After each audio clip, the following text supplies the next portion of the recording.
What is up, car addicts? Welcome back to the series where I customize and review past DLC and OG vehicles I've got the chance to, because I started making car customization videos to about late 2015. As always, guys, let me know in the comments what car from late 2015 and older you want to see me customize next, and I'll display the most liked vehicle suggestion comment in the next customization video. So in today's video, we're to be customizing the Benefactor Serrano, not to be confused with the other Benefactor Serrano, which is a sports car. But anyways, this car is an OG vehicle that's been in the game since day one and can be purchased from a Summer San Andreas website for $60,000, or of course you can get off the street for free. Now, the Serrano name was first introduced in episodes from Liberty City and is very similar to the one we have in GTA 5. Now, surprisingly, this car actually does have a decent amount of customization options for being an OG car.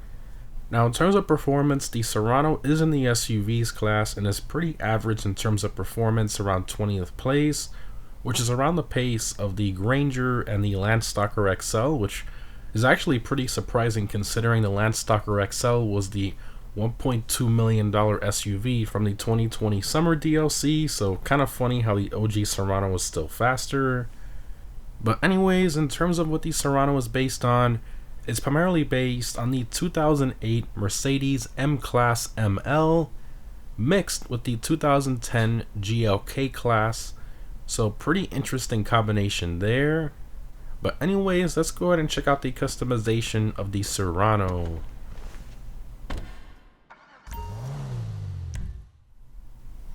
Alright, Serrano.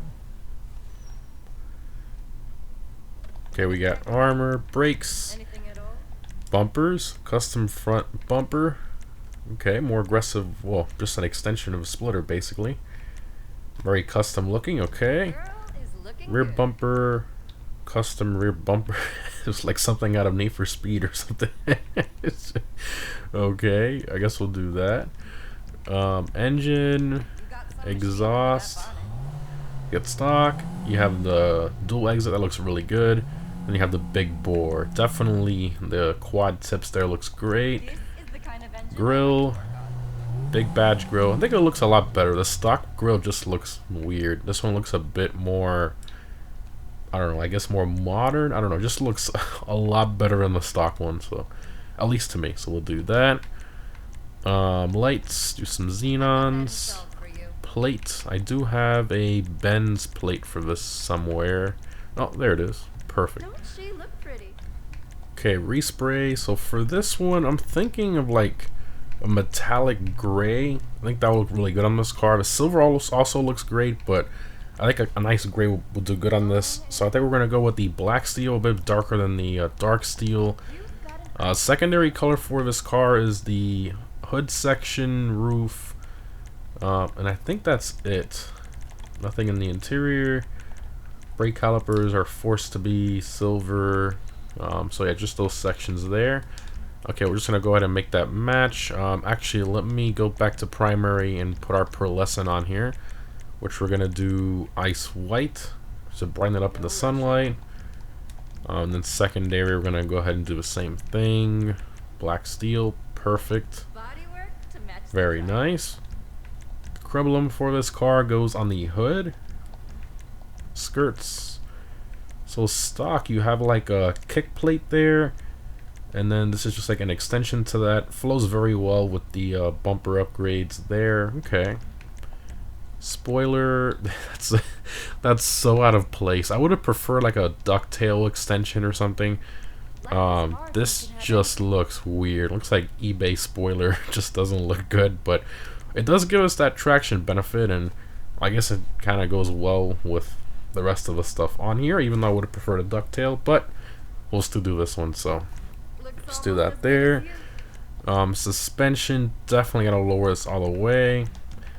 Transmission, turbo, I'm dying to get rid of those ugly wheels. Okay, here we go. These wheels to me are just awful looking. They don't look good. I think they really ruin the look of this SUV, so we're gonna get rid of that. Let's go here to the track category, and I'm gonna go here to the forged stars. I think these look really good on here. They give it a really premium look. And then we'll paint them black. And I mean, compared to before, I mean, if we go back to the stock wheels, I mean, back and forth, I mean, it's a complete transformation. Super, super nice. Love the way that turned out. And then we're going to go ahead and finish it off with limo tints to black it all out and hide that ugly interior. And perfect. Not bad. Alright, that's all the options there. Let's take it for a drive. Exit to ground. Looks 10 times better than what it looked like stock, that's for sure. Okay, let's hear how it sounds. Not terrible. Does have a V12 badge though. Doesn't really sound like that. Interior looks like it's from the Coquette, very similar to that. Low texture quality everywhere. I mean, you gotta remember this is a OG vehicle, you know, 2013. So, and one thing I really dislike on this car is the mirrors. You can see they're kind of like angled upwards. It just looks really, really weird. Like, what is that? Why are they angled like that? It's so strange. Very weird the way they mounted that. Okay, well, it's floored here. It is all-wheel drive, but it's more biased towards the front, so it kind of drives more like a front-wheel drive car. It's very weird. It has that kind of understeer that you get from front-wheel drive cars in GTA. So definitely keep that in mind. So if I turn here, gun it, I mean, it has quite a bit of understeer. And if you're not careful, I mean, it pulls you to the outside of the corner very easily on tighter corners and such.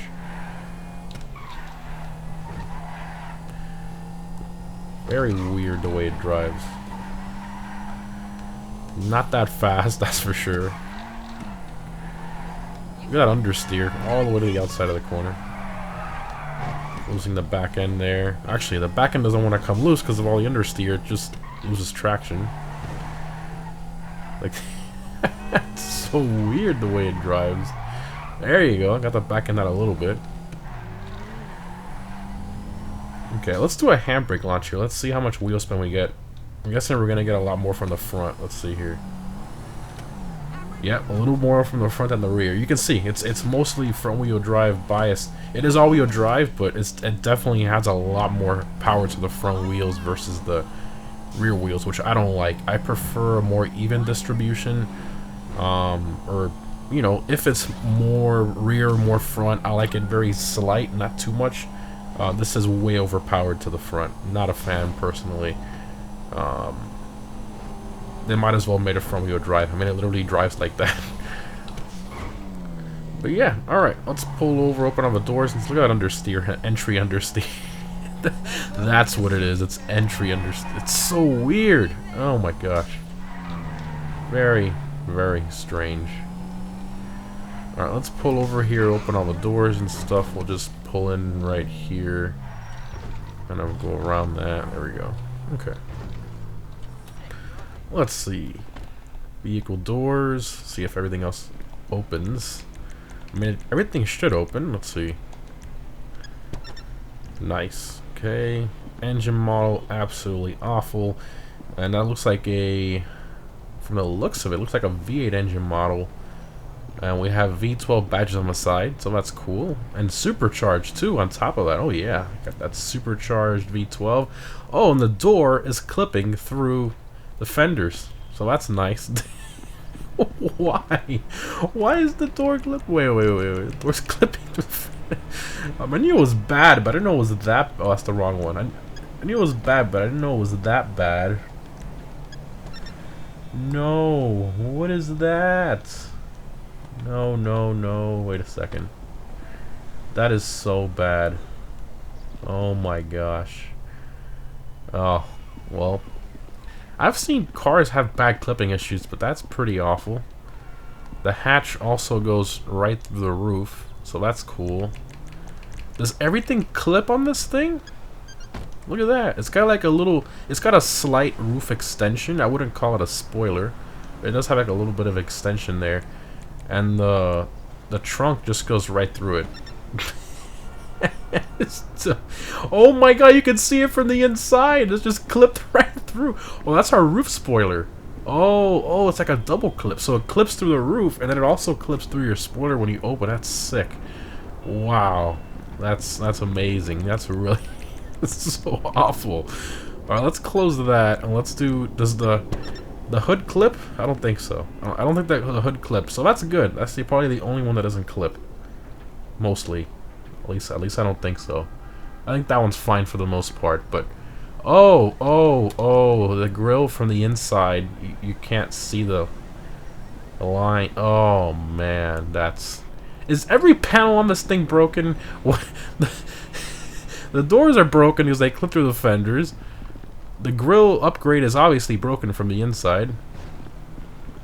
The rear doors... I mean, the rear doors aren't even attached. Oh, yeah, the rear doors aren't attached to the frame. That's cool. Not attached to the pillars here. That's great. This clips through. Yep, everything's broken on this car. That's cool. I'll excuse it though, because it is an OG car, 2013, so you kind of expect little things like this. Would you call this a quirk? I don't know. You'd call this definitely... at least it's not a new vehicle, because if it was a new vehicle, then we'd really have an issue, but... It can pass, you know, as an OG vehicle. I really wish Rockstar would give us an update where we can paint the brake calipers of cars any color we want. Now, there are certain cars in game that allow you to change that, like the Verlier is one of them. I'm trying to think of some other ones. The LG Retro also has it. There's a few different cars in GTA that allow you to change the brake caliper color, but if we could change that for every single car, I mean... That would be amazing. I mean, it would completely change the way this thing looks. Like, imagine some bright yellow calipers on this thing, or red, I don't know. Something to really make it brighten up a bit, or even blue, something different. But just silver, no. No. Is what it is. But overall, I think it's still a pretty cool car, because it does have that customization that not even I knew about. The bumpers and skirts and roof and all that. I had never really customized that. It's kind of some hidden customization here, because no one really buys the Serrano. I personally never bought it. I never really liked the way it looked, but now I actually do kind of like it. Once it's upgraded and everything, it does look pretty good. But anyways, guys, hope you enjoyed. Thanks for watching. Remember to let me know down below in the comments what vehicle from late 2015 and older you want to see me customize next. And I'll see you in the next one.